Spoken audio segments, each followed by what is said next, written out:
بسم اللہ الرحمن الرحیم الحمد للہ رب العالمین والصلاة والسلام علی سید الانبیاء والمرسلین محمد وآلہ وصحبہ اجمعین اما بعد. عزیز بزرگوں، سیرت النبی صلی اللہ علیہ وسلم کے حوالے سے آج کی ہماری 23ویں مجلس ہے. اس سے پہلے بات ذکر کی فتح مکہ کے تعلق سے. جب مکہ فتح ہو گیا تو عرب کے لوگ بہت سارے اسلام میں داخل ہو گئے، اس لیے کہ بہت سارے وہ لوگ تھے جو اسلام کو سچا تو مانتے تھے مگر قریش کے ڈر کی وجہ سے انہوں نے اسلام قبول نہیں کیا. جب مکہ فتح ہو گیا اور وہ اسی انتظار میں تھے، جب مکہ فتح ہو گیا تو یہ لوگ اسلام لے آئے، اس لیے کہ عرب کے دلوں میں کعبہ کا احترام بہت تھا. وہ یہ سمجھتے تھے کہ اس کعبہ کے اوپر کسی باطل پرست شخص کا قبضہ نہیں ہو سکتا ہے. جیسے ہی مکہ فتح ہوا تو بچہ بچہ عرب کا اسلام میں داخل ہو گیا. لیکن ایک جگہ ہے مکہ اور طائف کے بیچ میں، اس جگہ کا نام ہے حنین. حنین میں دو قبیلے ہیں، قبیلہ ثقیف اور قبیلہ حوازن. یہ دو قبیلوں والوں پر مکہ کی فتح کا اثر الٹا پڑا. ان لوگوں نے کیا کیا، یہ خیال کیا کہ مکہ والوں نے جو آزمانا تھا، جو ہمت دکھانی تھی، انہوں نے دکھا دی، اب ہماری باری ہے. اور ان لوگوں نے یہ طے کر لیا کہ اب ان لوگوں پر ہم زبردست یعنی نبی اور صحابہ پر حملہ کریں گے. پیارے آقا صلی اللہ علیہ وسلم کو یہ بات اطلاع ہوئی تو حضرت عبداللہ بن حضرت کو تحقیقات کے لیے بھیجا کہ ذرا دیکھ کر آئیں.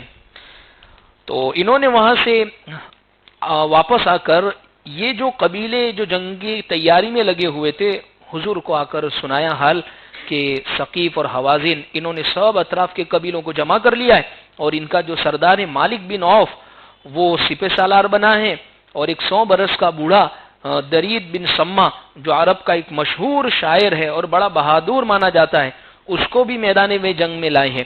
اور بچوں، عورتوں اور سب لوگوں سے بھی کہہ دیا تم سب بھی ساتھ میں چلنا. یعنی ان کا مقصد یہ تھا کہ کسی بھی طریقے سے ہمیں واپس نہیں آنا ہے. ایسے جنگجو لوگ تھے. حضور صلی اللہ علیہ وسلم فتح مکہ سے فارغ ہوئے اور آپ شوال میں سن 8 ہجری میں 12,000 کا لشکر آپ نے جمع فرمایا، جس کے اندر 10,000 تو مہاجر اور انصار تھے اور 2,000 جو ابھی نئے جو ایمان میں داخل ہوئے تھے. لہذا حضور نے حنین کا رخ کیا. اور جب یہ لشکر پہلی مرتبہ مسلمانوں نے اتنا بڑا لشکر 12,000 کا دیکھا تو بعض مسلمانوں کی زبان سے یہ نکل گیا کہ آج تو ہم تعداد کی وجہ سے ہار نہیں سکیں گے. یعنی اس سے پہلے تو یہ ہوا کہ تعداد بدر میں کم تھی، احد میں کم تھی، خندق میں کم تھی اور صلح حدیبیہ کے موقع، تو وہ سب موقع پر ایسا تعداد کم ہے، پتہ نہیں کیا ہوگا، لیکن آج تو بہت تعداد ہے. دیکھیے اللہ تبارک و تعالی صحابہ کی کیسی تربیت فرما رہے ہیں. فوراً نظر تعداد کی طرف گئی. جنگ شروع ہوتی ہے، ابتدا کے اندر اللہ کو یہ فخر کرنا پسند نہیں آیا تو پہلا ہی حملہ حوازن اور ثقیف کا جو ہوا ہے، تیر انداز تیر برسا رہے ہیں اور ہزاروں کی تعداد میں اور لڑ رہے ہیں اور مسلمانوں پر ٹوٹ پڑے. اسی درمیان میں بھگدڑ مچ گئی. کیا ہوا، وہ 2,000 جو نیو مسلم تھے جو آئے تھے وہ سارے کے سارے الٹے پیر بھاگ گئے. ان کو دیکھ کر انصار اور مہاجر ان کی بھی ہمت ٹوٹ گئی. اسی لیے اللہ کے نبی صلی اللہ علیہ وسلم نے فرمایا بڑے بڑے کبیرہ گناہوں کے اندر الاشراک باللہ وعقوق الوالدین وتولی یوم الزحف، حضور نے کیا فرمایا، بڑے ایک گناہوں میں سے ایک ہے اللہ کے ساتھ شرک کرنا، والدین کی نافرمانی کرنا اور لڑائی کے دن پیٹ پھیر کر بھاگ جانا، یہ بہت بڑے گناہوں میں سے. اب یہاں مسئلہ یہ ہوا کہ وہ لوگوں کی اس لیے کہ ہوتا ہے کہ ایک آدمی کا پیٹ پھیرنا بہت ساروں کی پست ہمتی کا سبب ہوا کرتا ہے کہ اس کو دیکھ کر پھر وہ بھی لوٹ رہے. اچھا یہ بھگدڑ ہو گئی، یعنی ہزاروں کی تعداد میں واپس لوٹ رہے ہیں اور دوڑ رہے ہیں. اسی درمیان میں اکیلے شہنشاہ دو عالم صلی اللہ علیہ وسلم ہے اپنے سفید خچر پر سوار اور برابر آگے بڑھ رہے. لوگ یوں دوڑ رہے اور حضور برابر آگے بڑھ رہے اور آپ کی زبان پر یہ اشعار جاری ہیں، انا ابن عبد المطلب انا النبی لا کذب، کہ میں عبد المطلب کا بیٹا ہوں، فخریہ بیان فرمایا۔ دیکھیے تکبر کرنا عام زندگی میں جائز نہیں ہے، میدان جنگ میں جائز ہے، اور فخریہ اشعار بیان کرنا، اور حضور فرما رہے میں عبد المطلب کا بیٹا ہوں اور میں وہ نبی ہوں جو کبھی جھوٹ نہیں بولتا ہوں۔ اس کے بعد اللہ کے نبی صلی اللہ علیہ وسلم نے اسی حالت میں آپ آگے بڑھتے جاؤ اور یہ فرمایا یا للانصار، سارے انصاری جواب دیتے ہیں ہاں ہم حاضر ہیں، یہاں پکارتے یا للمہاجرین، مہاجرین کہتے ہیں ہاں حضور ہم سب کے سب حاضر ہیں۔ اور اسی درمیان میں اللہ کے نبی صلی اللہ علیہ وسلم نے اپنے چچا حضرت عباس، ان کی آواز بہت اونچی تھی تو ان سے یہ فرمایا تم مہاجر اور انصار کو پکارو، تو انہوں نے مہاجر اور انصار کو پکارا تو ایک دم تمام فوجیں پلٹ پلٹ کر اس قدر تیزی کے ساتھ یہ لوگ دوڑ پڑے کہ جن لوگوں کے گھوڑے بھیڑ کی وجہ سے مڑ نہیں سکتے تھے، انہوں نے ہلکا ہونے کے لیے اپنی زرہیں جو وہ پہنی ہوتی ہے لوہے کی چادر وہ پھینک دی اور کود کر دوڑے اور ایک دم کفار کے لشکر میں جھپٹ پڑے، اور اس طرح جان نثاری کے ساتھ لڑے کہ ایک دم پل جھپکنے میں پاسا پلٹ گیا۔ ابتدا میں اللہ تربیت فرمائی تھی کہ جو آج تمہارے دل میں یہ تعداد پیدا ہوئی ہے، تعداد نہیں دیکھی جاتی۔ خیر، یہاں تک ہوا کہ جم کر لڑے قبیلہ ثقیف اور ان کی فوجیں بھی، لیکن اخیر کے اندر 70 ان کے بہادر کٹ کر گر گئے، اور ان کا جو علم بردار تھا عثمان بن عبداللہ وہ قتل ہو گیا، اور اس کے پاؤں جب اکھڑ گئے تو ان سب کے بھی پاؤں اکھڑ گئے، جو علم بردار ہی چلا گیا، اور یہ فتح مبین حاصل ہوئی۔ اور قرآن میں اللہ نے اس کو فرمایا وَيَوْمَ حُنَيْن اِذْ أَعْجَبَتْكُمْ كَثْرَتُكُمْ، اللہ فرماتے ہیں حنین کا دن یاد کرو جب تمہیں اپنی کثرت، اپنی تعداد، اپنی میجورٹی پر ناز ہونے لگا تھا، فَلَمْ تُغْنِ عَنْكُمْ شَيْئًا، اور وہ تمہارے کچھ کام نہیں آئی، وَضَاقَتْ عَلَيْكُمُ الْأَرْضُ بِمَا رَحُبَتْ، زمین اتنی تمہارے لیے کھلی ہوئی تھی لیکن اس کے باوجود تمہارے لیے تنگ ہو گئی۔ اللہ تربیت فرما رہے ہیں صحابہ کی۔ خیر، پھر اس کے بعد حنین میں شکست کھا کر یہ لوگ بھاگ گئے، کچھ اوتاس نام کی جو جگہ ہے وہاں چلے گئے، کچھ طائف کے قلعے کے اندر انہوں نے پناہ حاصل کر لی، اس لیے کہ کفار کی فوجوں کو مکمل طور پر شکست دینے کے لیے اوتاس اور طائف پر حملہ بھی ضروری ہو گیا۔ چنانچہ حضور صلی اللہ علیہ وسلم نے حضرت ابو عامر اشعری رضی اللہ عنہ کی ماتحتی میں تھوڑی سی فوج، یہ لوگ جہاں جا کر رکے تھے اوتاس، وہاں بھیجی، اور درید بن سما یہ کئی ہزار کی فوج لے کر نکلا، اور درید بن سما کے بیٹے نے حضرت ابو عامر اشعری کے زانوں پر ایک تیر مارا، اور حضرت ابو عامر اشعری یہ کون ہے؟ یہ حضرت ابو موسیٰ اشعری کے چاچا ہوتے ہیں، بڑے مشہور صحابی حضرت ابو موسیٰ اشعری۔ حضرت ابو موسیٰ اشعری نے اپنے چچا حضرت ابو عامر کو جب زخمی دیکھا تو دوڑ کر چچا کے پاس گئے اور پوچھا کہ چچا جان آپ کو یہ تیر کس نے مارا؟ تو انہوں نے اشارے سے بنوایا کہ وہ شخص میرا قاتل ہے۔ تو حضرت ابو موسیٰ جوش میں بھرے ہوئے اس کی طرف دوڑے اور وہ بھاگ نکلا، لیکن ابو موسیٰ نے اس کا پیچھا کرتے ہوئے یہ کہا او بھگوڑے، بھاگنے والے، تجھے کچھ شرم اور غیرت نہیں آتی ہے؟ عرب میں غیرت بڑی زبردست سمجھی جاتی تھی کہ غیرت کے طور پر اگر کوئی کسی کو للکار دے تو پھر انسان وہاں جان کی بھی پرواہ نہیں کرتا تھا، فوراً وہ پیچھے مڑا اور ایک دم گرم ہو گیا، یہ تانا سن کر ٹھہرا، دونوں میں گتھم گتھا ہوئے، حضرت ابو موسیٰ نے آخر اس کو قتل کر دیا۔ واپس آئے پھر اپنے چچا کے پاس اور ان کو خوشخبری سنائی کہ چچا جان کہ وہ جہنم رسید ہو گیا ہے۔ لیکن وہ جو تیر اس نے جو مارا تھا، تو دیکھیں تیر کیا ہوتا تھا پہلے زمانے کے اندر کہ تیر ایک تو سیدھا ڈائریکٹ مارا تو وہ جب نکالا جاتا تھا تو زخم ہوا، مرہم پٹی کروائی، اس کا علاج ہو جاتا، لیکن بعض تیر وہ ہوتے تھے جس کو زہر میں ڈبوتے تھے اور اس کے بعد مارتے تھے کہ تیر نکل بھی جاوے لیکن اس کا زہر بدن میں پھیل جاتا تو انسان مر جاتا تھا۔ یہی حضرت ابو عامر اشعری کے ساتھ ہوا کہ وہ جو تیر ان کو لگا تھا وہ تیر زہر میں ڈبویا ہوا تھا، اس لیے جب خون وہ تیر کھینچا تو خون کی جگہ پانی بہنے لگ گیا، سارا خون پانی ہو چکا تھا ان کا۔ خیر، حضرت ابو عامر نے اپنی جگہ حضرت ابو موسیٰ کو فرمایا کہ آپ سپہ سالار رہو اور میری یہ وصیت، میری یہ بات اللہ کے رسول تک پہنچا دینا، میرا سلام کہنا، میرے لیے دعا کی درخواست کرنا۔ اور یہ کہا اور حضرت ابو عامر رخصت ہو گئے۔ حضرت ابو موسیٰ اشعری کا بیان ہے، جب اس جنگ سے فارغ ہو کر ہم حضور کی خدمت میں پہنچے ہوئے اور میرے چچا کا میں نے سلام پیغام پہنچایا، تو اس وقت تاجدار عالم صلی اللہ علیہ وسلم ایک چارپائی پر تشریف فرما تھے، اور چارپائی کے جو رسے ہوتے ہیں، جو دوری ہوتی ہے، اس کے نشان آپ کے بدن پر جم گئے تھے۔ روایتوں میں یہاں تک جیسے ہی آپ نے اٹھائے تو وہ نشان حضرت ابو موسیٰ فرماتے میں نے دیکھے۔ دیکھیں محبت کرنے والوں نے کہاں تک دیکھ کر روایتوں کے اندر بیان کیا ہے کہ ہم نے وہ نشان بھی پڑے ہوئے حضور کے بدن پر دیکھے۔ خیر، حضور اٹھے اور یہ پورا پیغام سنا تو پیارے آقا صلی اللہ علیہ وسلم نے پانی منگوایا، وضو کیا اور پھر اپنے دونوں ہاتھ یوں اٹھائے اللہ کے حضور۔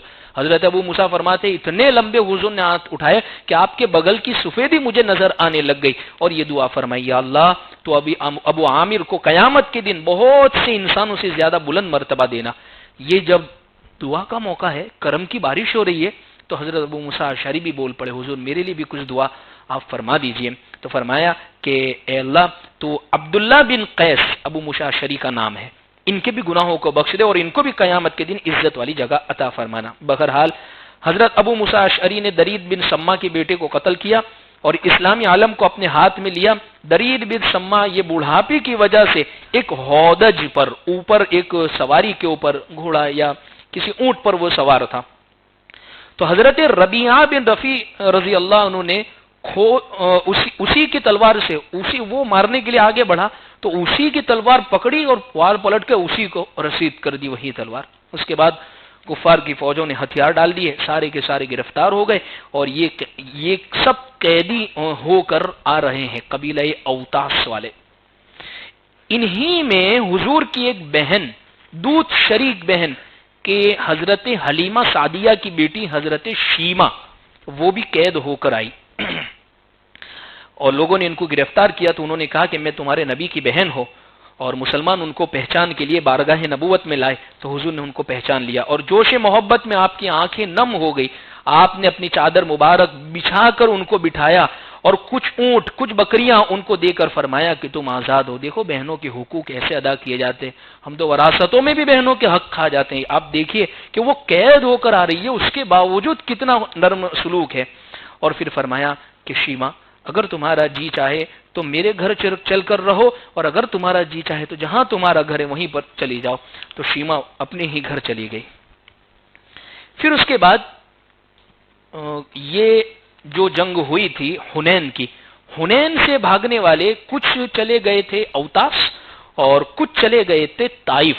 اب طائف کے اندر بھی کچھ لوگ موجود ہیں، تو اور وہ ایسا مضبوط قلعہ تھا کہ وہاں پر انہوں نے ساری فیسلٹی اپنے لیے کر رکھی تھی اور کوئی بھی اندر گھس نہیں سکتا تھا، داخل نہیں ہو سکتا تھا۔ ایک بہت محفوظ شہر تھا، چاروں طرف شہر کی دیواریں بنی ہوئی تھی اور ایک بہت مضبوط یہ قلعہ بھی تھا، اور اس کا جو رئیس تھا عروہ ابن مسعود ثقفی، یہ ابو سفیان کا داماد تھا۔ یہاں ثقیف کا جو خاندان آباد تھا وہ عزت اور شرافت میں قریش جیسا شمار ہوتا تھا۔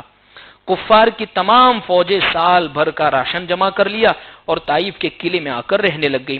اب مسلمانوں کی فوجوں نے طائف پہنچا اور شہر کو گھیر لیا، لیکن قلعے کے اندر سے اتنے زوردار تیر برسائے گئے کہ اندر داخل قلعے کے اندر نہیں ہو سکے، لہذا وہیں پر باہر رہ کر قلعے کو گھیر کر محاصرہ کیا۔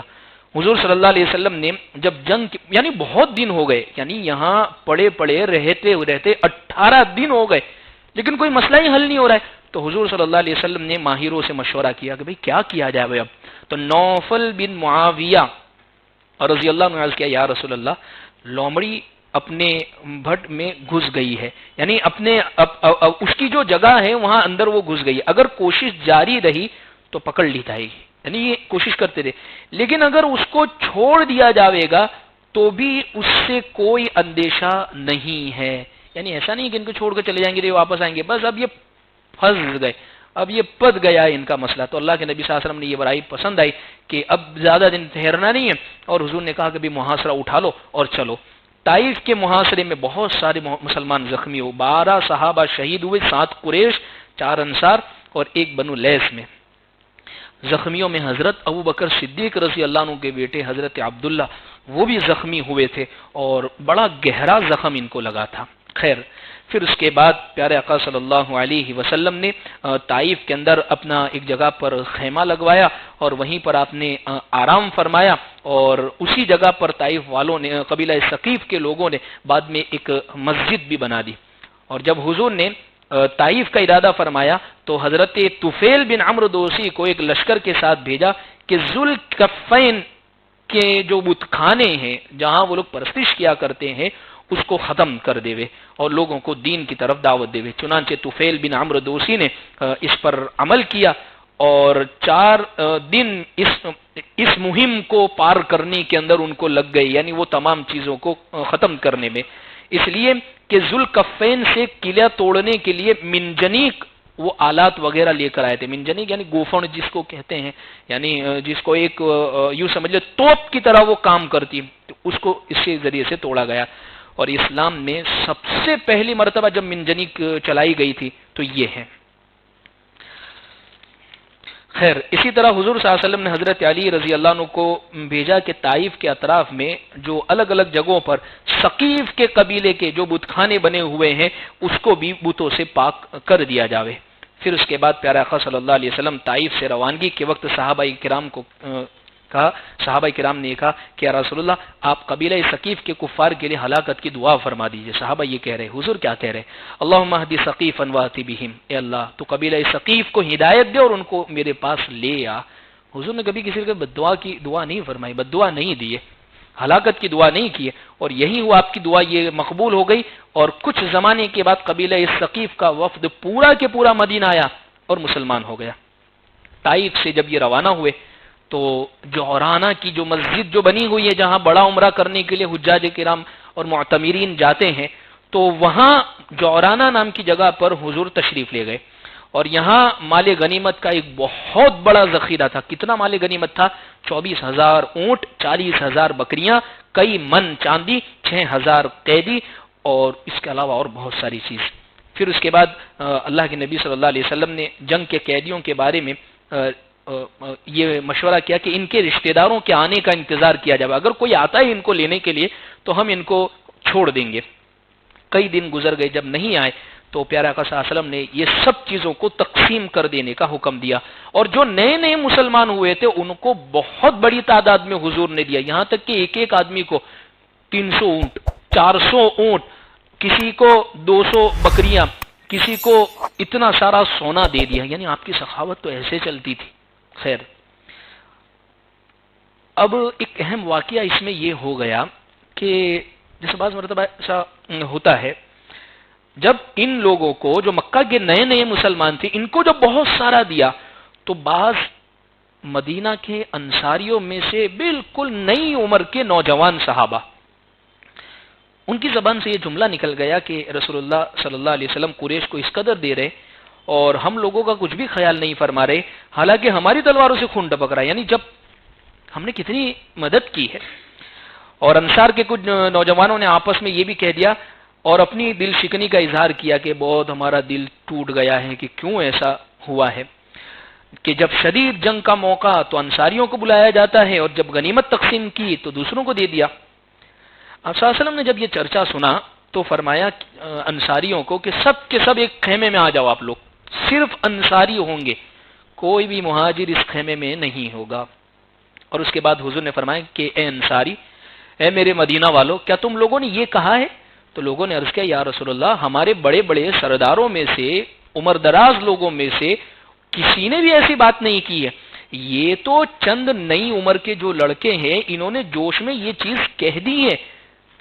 تو حضور صلی اللہ علیہ وسلم یہ فرماتے جا رہے تھے اور انصار آپ کے ہر جملے کو سن کر یہ کہتے تھے، یعنی حضور یہ کہہ رہے تھے کہ کیا یہ سچ نہیں ہے؟ تم پہلے گمراہ تھے، اللہ نے میرے ذریعے سے تمہیں ہدایت کی۔ تو انصار کہہ رہے تھے واقعی اللہ کا، اللہ کے رسول کا ہم پر احسان ہے۔ کہا کہ تم الگ الگ بکھرے ہوئے تھے، میں نے تمہیں جوڑا ہے، واقعی اللہ اور اللہ کے رسول کا احسان ہے۔ تم مفلس تھے، اللہ نے میرے ذریعے سے تمہیں غنی بنا دیا۔ تو سب یہی کہہ رہے جا رہے تھے۔ اس کے بعد اللہ کے نبی صلی اللہ علیہ وسلم دیکھیے کیسی محبت سے آپ کہہ رہے، فرمایا ہاں تم لوگ یہ بھی کہو گے، مجھے جواب دو، تم لوگ یہ بھی کہو گے کہ جب لوگوں نے آپ کو جھٹلایا تو تم لوگوں نے میری تصدیق کی تھی، اور جب لوگوں نے آپ کو چھوڑ دیا تو ہم لوگوں نے آپ کو ٹھکانہ دیا۔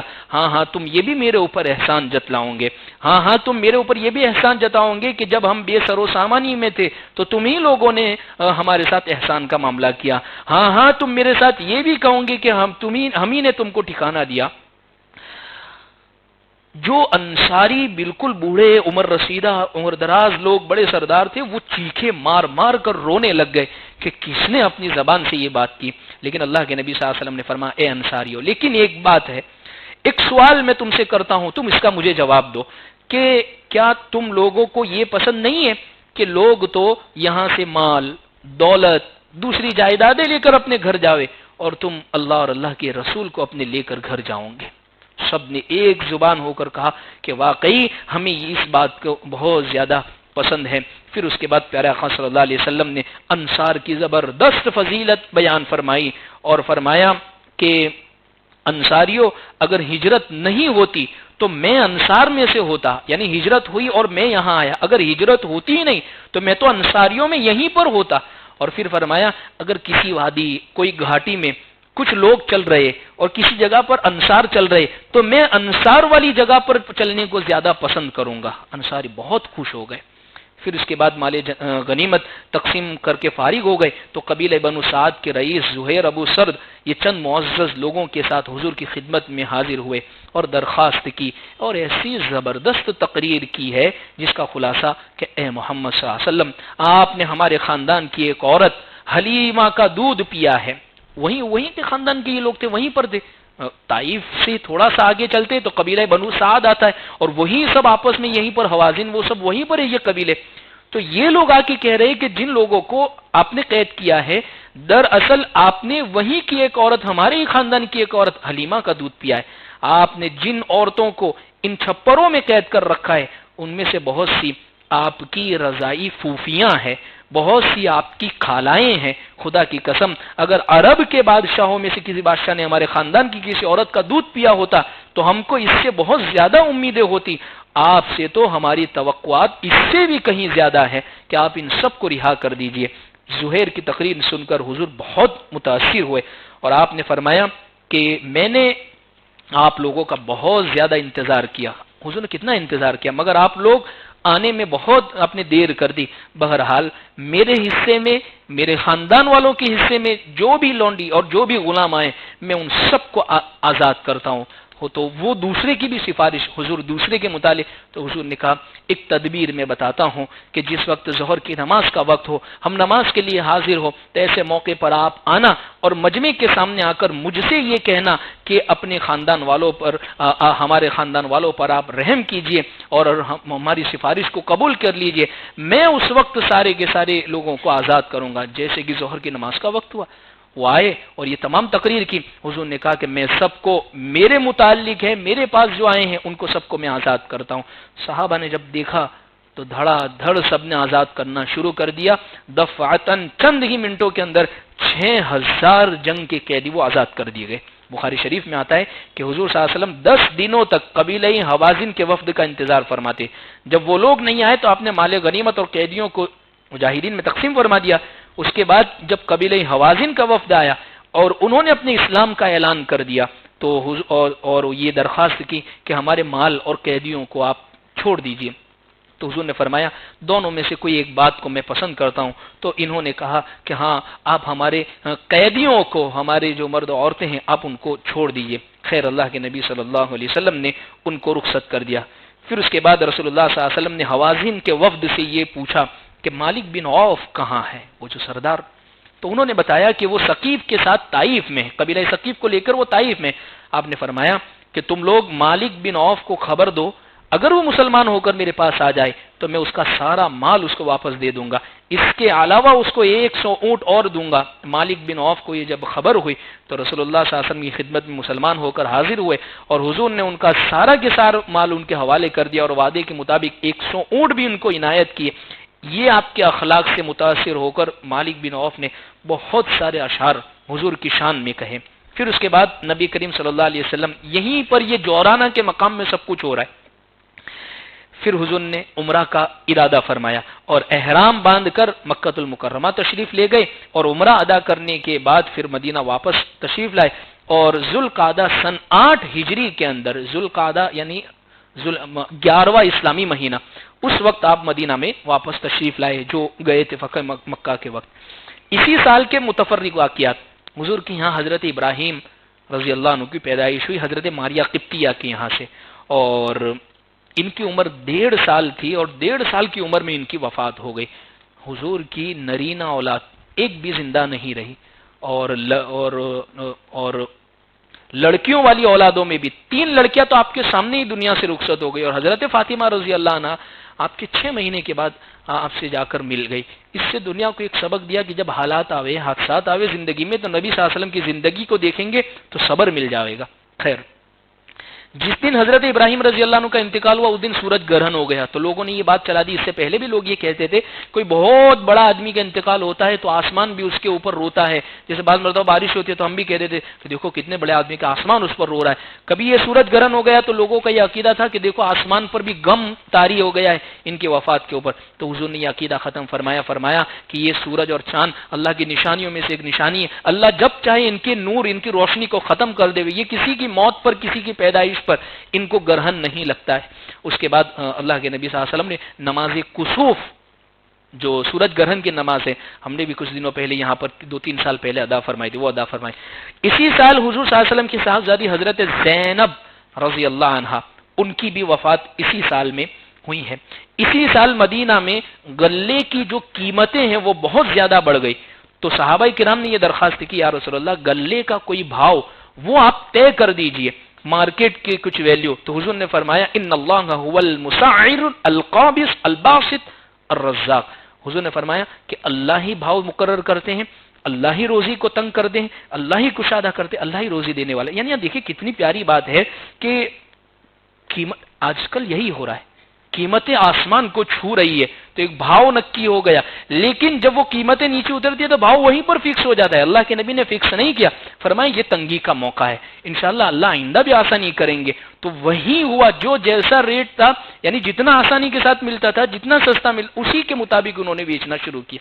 اس لیے حدیث پاک میں آتا ہے اگر کوئی ذخیرہ اندوزی کرتا ہے، جمع کر کے رکھ لیتا ہے، اللہ کے نبی صلی اللہ علیہ وسلم نے اس پر لعنت فرمائی ہے۔ خیر، اسی سال حضور کے لیے ممبر بنا تھا۔ اس سے پہلے حضور خطبہ دیتے تھے تو ایک درخت ہے ستون حنانہ جس کو مسجد نبوی میں کہتے ہیں، اس درخت کو ٹیکا لگا کر حضور خطبہ دیا کرتے تھے جمعہ عید کا۔